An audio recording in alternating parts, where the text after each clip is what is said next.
What happens if you take the first few Burnout games and cram them onto a DS console? Well, this happens. Yes, that's right, welcome back to the worst racing games, the series where you guys suggest different terrible racing games for me to play, and at the end of the video, we rank them. So yes, today we are playing Burnout Legends, specifically Burnout Legends for the DS, because the PSP version is actually a good game. So the Nintendo DS version was developed by Visual Impact, published by EA, and released across November and December of 2005. Now, it's interesting to note that Visual Impact actually had a history of developing racing games for Nintendo's previous handheld consoles, the Game Boy Advance and Game Boy Color, with games such as Corvette, Taxi 2 and 3, MotoGP, and Suzuki Extreme Racing.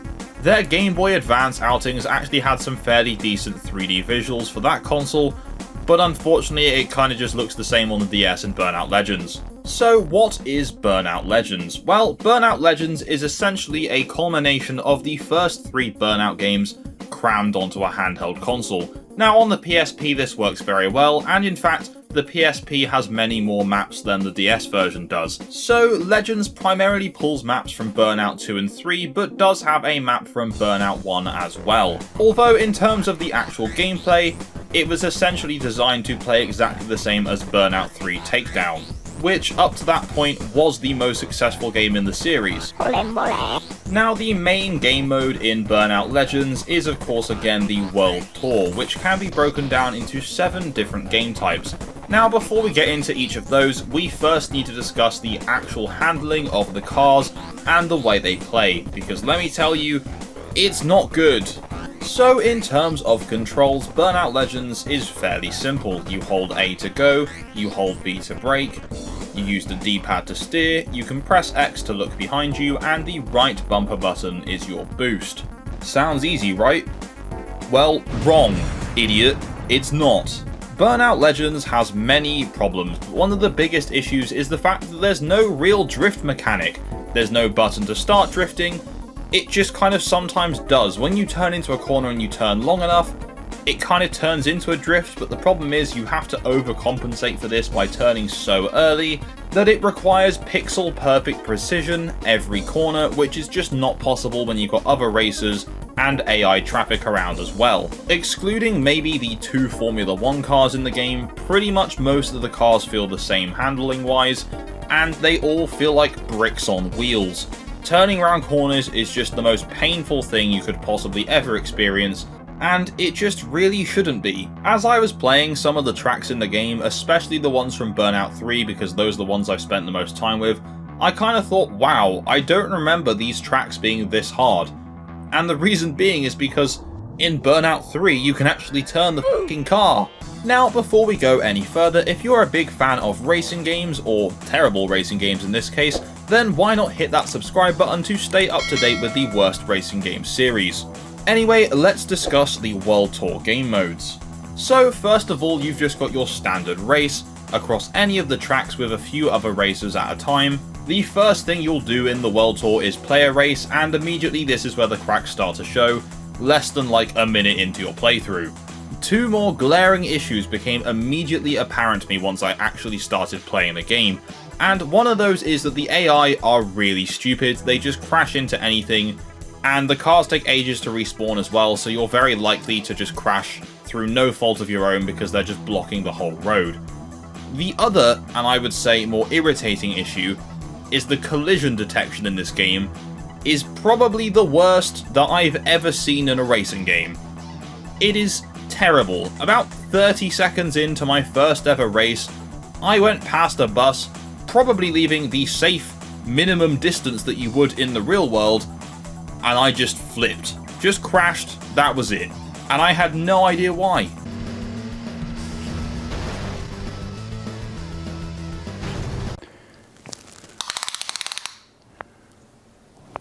That's quite big. And bearing in mind, one of the mechanics in this game to get boost is to have near misses with traffic. How do you do that? You'd have to swerve like 10 meters around anything, because personally I'd be way too scared to go even a little bit close to any of the other cars. Anyway, more on the collision detection later. So the race, they're just standard, typically 3 laps, nothing really else to say. It just feels like a poor man's imitation of Burnout 3, which is pretty much the same for the entire game.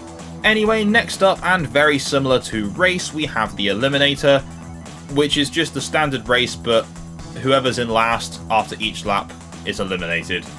That's it. No different, same problems. Moving on. Next up we have Face Off, which pits you up against one of the legend cars in the game for a one-on-one. These are typically 2 laps long, but still follow the standard race procedures, but at the very least, at the end, you do get to unlock a cool car. Yes! So next up we have the Burning Lap, and that is the time trial mode that lets you try out a bunch of different cars before you actually unlock them, such as the F1 car, the hot rods, so on and so forth. And these used to be a fairly decent challenge in Burnout 3, but here, half the fun of getting to use the hot rod early on a burning lap was to learn how it handled, play the game a bit differently, but here it just handles pretty much exactly the same as every other car in the game. So yeah, it's still hard because you're still dealing with the terrible steering. The burning laps in Burnout Legends have the same postcard unlock system as they did in Burnout 3. When you get all the postcards, you get a car. Yeah! Anyway, moving on, next up we have the ever iconic Road Rage, my all-time favourite game mode in Burnout, and to be honest, one of my favourite game modes just ever. I love it, I love Burnout. And you'll be pleased to know that here... No, I'm just kidding, it's terrible. It really doesn't work. This game purely relies on the collision detection that just doesn't work. The only way, and I mean this, the only way you are guaranteed to get a takedown when you ram into a car is if you boost directly straight without steering into the back of the car, and that should just about take them out straight away. If you go at a slight angle, it will for some reason think you're on the side of the car and steer them either way, but 9 times out of 10 they won't hit the barrier that you're trying to hit them into anyway. So if you want to complete the road rages fast, just go into the back of the cars. Yes, you probably won't get your signature takedowns, but at least you can actually get through the game. It's a shame because there are small glimpses of a good game here, especially in the road rage mode, because on the odd moment that the collision detection actually works properly, you get some very satisfying takedowns. And just as a side note, the signature takedowns are exactly the same as they were in Burnout 3 Takedown. There's just less of them. Anyway, Road Rage typically has a 3-minute timer, and to get gold for most of the game you have to get 10 takedowns until you get to the Supercar Leagues and you have to get 12. If you want to play the Road Rage mode in this game without the time limit, you can do it as a single event instead, and then it's just until you run out of health. Okay, so next up we've got my least 2 favourite modes in the game. Firstly, we have Pursuit, which has you playing as a police car and you just have to chase down and crash out one single car. But unfortunately, because this game mode would be very easy if you could just take them out in one hit, they have a health bar and you can't really crash them into anything, and at numerous points as you drive around the track, you will quite blatantly see the car you're chasing just drive through cars and get no damage. It won't even be afflicted. It's like it ghosts its way through stuff. Very weird. The best way to play this game is to just grind alongside the car you're chasing down, because that gets the health down drastically. Don't waste your time boosting, ramming. Just grind alongside it. It'll be a much easier experience for you. Anyway, they're not designed to be very long, but Pursuit is probably the least fun I had in this game, and that's saying something because I didn't really have much fun with this game at all. But again, on the plus side, once you do it, you do unlock the police car from that category. Yes! However, the one annoying thing about the police car is that no matter what game mode you use the police car in, the siren is stuck on permanently. So if you happen to do a Grand Prix with the police car, for 3 races back to back you are stuck with a siren that you cannot turn off. Anyway, the last game mode is of course the Crash mode. It's never been my personal favourite across any of the Burnout games. I've always enjoyed the high-speed crashy racing a lot more, but it functions fine here, I guess. The same issues with collision detection are very apparent here. However, the other thing that's quite apparent here is that the physics engine doesn't really work either. because you could tap into a car and you'll either fly away into the distance or you just won't move. It's very weird. Speaking of the physics, just as a general point across this game, it feels like they've doubled or even tripled the amount of gravity pushing you down, because at various points in maps on Burnout 3 where you would have taken off into the air, you just cling to the ground like you've been stuck to it. It's very weird. I mean, maybe that's a good thing because the game is already unpredictable enough. I don't think I'd want to start flying about in the air as well. Anyway, there's only one other game mode outside of World Tour, and that's just standard time attack that you can do on any track, as opposed to the burning laps. Nothing notable, it's just a time attack mode. Now, on top of this, Burnout Legends also featured some multiplayer modes that unfortunately I wasn't able to test, but they did make use of the Nintendo Wi-Fi connection. So you had 3 options to choose from. You had a challenge race, where you could play against a friend in an attempt to collect their collector car. There's Double Impact, where you both fight for crash money and use crash breakers to help defeat each other. And then Party Crash. You can play solo or in teams. And that's for up to 6 players, so good luck finding 5 other friends who also own Burnout Legends. Or in my case, good luck finding 5 other friends. Now, whilst these multiplayer modes do sound good, what's quite frustrating is that there's actually a few cars that are locked behind the multiplayer. There are collector's cars in this game, and for each class there are 5 collector's cars. One of the collector's cars from each class can be earned in the World Tour at random, whilst the other 4 can only be earned in multiplayer. So if you don't have any friends to play with, you can't 100% get every car in the game. Tough luck, buddy. Sucks to be lonely, I guess. Anyway, so let's focus a little bit further on that collision detection. So there are 2 very frustrating things about the collision detection in this game. One is the uncertainty of whether or not you've cleared enough space around a vehicle to get a near miss and to not crash. And the other is when you do crash, because of this wonky detection, the game respawns you in the most ridiculous places.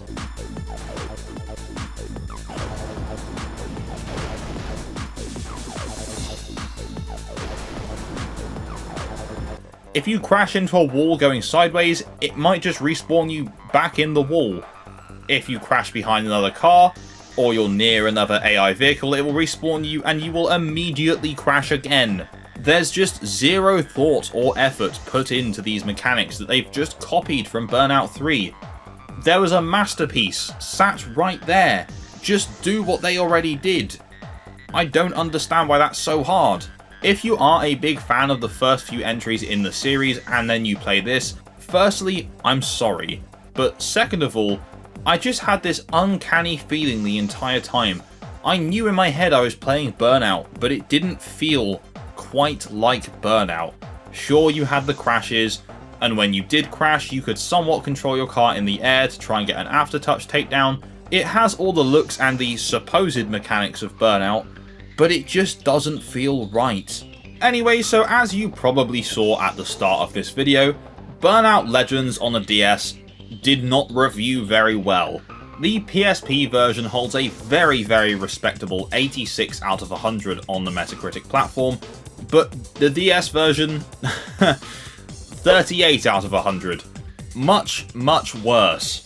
The user score for the PSP version is also 8.6 out of 10, so very consistent, but the DS user score is a little bit higher than its 38, with a 5.1 out of 10, putting it up into the mixed or average. Still not great. So how well would Burnout Legends go on to sell? Well, the PSP version was a massive hit, selling just shy of 1 million copies, and I believe eventually would end up on the PlayStation Network as well, so you could digitally download this. History did not repeat for the DS version, however. The game would still sell okay. It would go on to sell just shy of 200,000 copies, with the vast bulk of those being in America. These stats are from VG Charts. Overall, Burnout Legends for the DS left me feeling like I'd been on a night out and had one too many. I felt dizzy, confused, tired, and sick.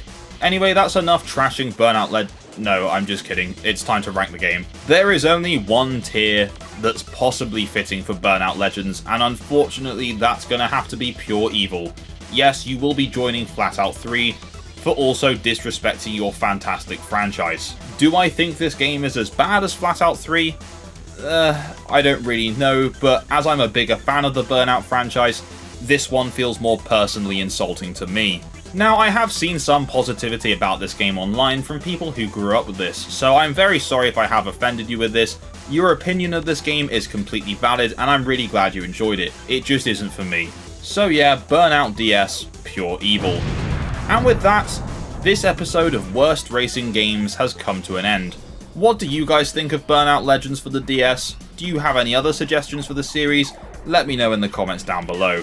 As always, if you enjoyed this video, please leave a like, and if you haven't done so already, subscribe and tap the bell for notifications.